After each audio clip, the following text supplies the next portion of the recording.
इस वीडियो में हम लोग डिस्कस करेंगे नीड ऑफ एक्सेल के बारे में। आखिर हमें एक्सेल की ज़रूरत क्यों पड़ती है, वो कौन कौन से क्षेत्र हैं जहां पर हम एक्सेल का यूज़ बड़े पैमाने पर देखते हैं, या फिर अगर हम उस क्षेत्र से जुड़े हैं तो हम किस किस काम में एक्सेल को ले सकते हैं। ठीक है, as we know that now every department has been computerise.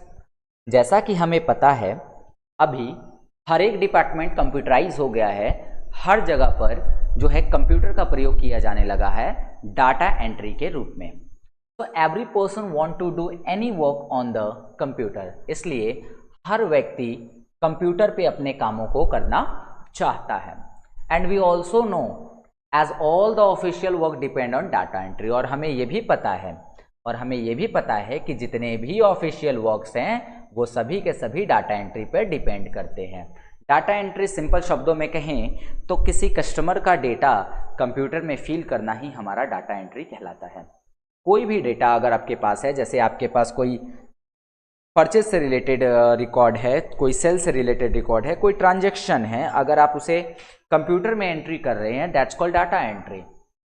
We can calculate any types of work, arithmetical, logical and financial function. हम लोग किसी भी प्रकार का इस पे काम कर सकते हैं, चाहे वो अर्थमेटिकल हो मतलब गणितीय हो, लॉजिकल हो, या कोई फाइनेंशियल फंक्शन ही क्यों ना हो।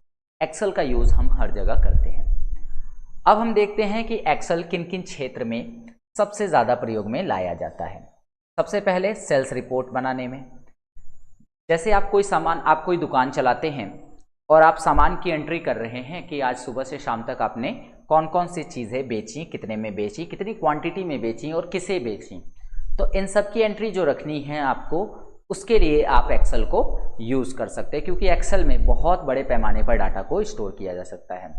आपको पता होगा, लास्ट वीडियो में मैंने आपको बताया था कि एक्सेल में एक सीट के अंदर 10,48,576 रो होते हैं, जिसका मतलब है कि आप 10,48,576 लोगों का रिकॉर्ड उसमें रख सकते हैं। तो इतने बड़े पैमाने पर आप रिकॉर्ड को रख पा रहे हैं, इसलिए एक्सेल का यूज़ यहाँ पर आप कर सकते हैं। साथ ही साथ अगर आप कोई सामान खरीद रहे हैं तो भी आप उसका रिपोर्ट जो है एक्सेल में तैयार करेंगे। कैसे तैयार करेंगे वो हम प्रैक्टिकल वाले पार्ट में जानेंगे। साथ ही साथ आप एम्प्लॉयमेंट रिकॉर्ड्स भी रख सकते हैं। जैसे किसी भी तरह का रिकॉर्ड रखने के लिए, एम्प्लॉय आपके यहाँ काम कर रहे हैं, कौन कितने दिन एब्सेंट हुआ है, कौन कितने दिन प्रेजेंट हुआ है, किसने कितनी सैलरी जो है एडवांस में ले रखी है, इन सब का रिकॉर्ड रखने के लिए भी हम एक्सेल का प्रयोग करते हैं। पेरोल स्टेटमेंट, इसमें हम ये डिसाइड करते हैं कि किसी एम्प्लॉय को सैलरी कितनी देनी है, किस किस आधार पे देनी है, या सिंपल शब्दों में कहें तो सैलरी के स्टेटमेंट्स को मेंटेन करने के लिए भी हम एक्सेल का प्रयोग करते हैं।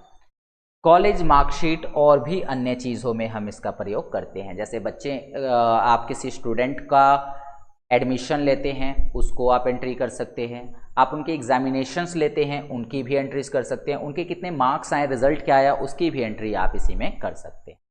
ठीक है, तो ओवरऑल हम कह सकते हैं कि हम एक्सेल को डाटा एंट्री में, डेटा मैनेजमेंट, अकाउंटिंग के पॉइंट ऑफ व्यू से, पैसों का हिसाब किताब रखने के पॉइंट ऑफ व्यू से, फाइनेंशियल एनालिसिस, कितना लॉस हुआ, कितना प्रॉफिट हुआ, इस पॉइंट ऑफ व्यू से भी देख सकते हैं। चार्ट और ग्राफिक्स बनाने के लिए भी करते हैं।